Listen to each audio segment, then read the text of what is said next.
പാർലമെന്റിന്റെ ശീതകാല സമ്മേളനത്തിൽ പ്രതിപക്ഷത്തിന് ഗുരുതര വീഴ്ച സംഭവിച്ചതായി പാർലമെന്ററി കാര്യമന്ത്രി കിരൺ റിജിജു. പ്രതിപക്ഷ ബഹളം സഭയുടെ പ്രവർത്തന സമയത്തിൽ കുറവ് വരുത്തി. പല നേതാക്കളും അനാവശ്യമായി പാർലമെന്റിന്റെ പ്രവർത്തനം തടസ്സപ്പെടുത്തി. ക്രിയാത്മകമായ ചർച്ചകൾ പ്രതിപക്ഷം അനുവദിച്ചില്ലെന്നും മന്ത്രി കിരൺ റിജിജു പറഞ്ഞു.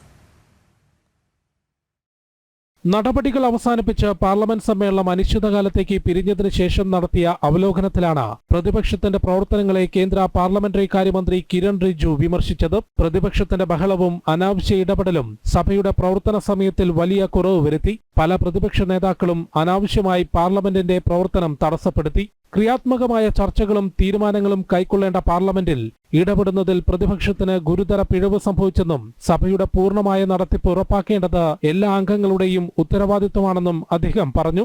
पार्लियामेंट का अंदर में जो हंगामा किया, नारेबाजी करके व्यवधान किया, उसके वजह से हमारे कामकाज का प्रतिशत में बहुत कमी आई है। तो अब मैं ये कह सकता हूँ कि हम लोगों ने तो प्रयास किया है सदन चलाने के लिए।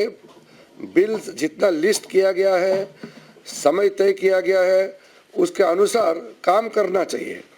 बिजनेस एडवाइजरी कमेटी में जितने बिल्स लिस्ट किए गए हैं, सारा बिल्स का चर्चा का समय भी तय किया गया था और सब पार्टी के प्रमुख पार्टी के लोग बिजनेस एडवाइजरी कमेटी में बैठते हैं, तो उसमें समय तय किया गया है।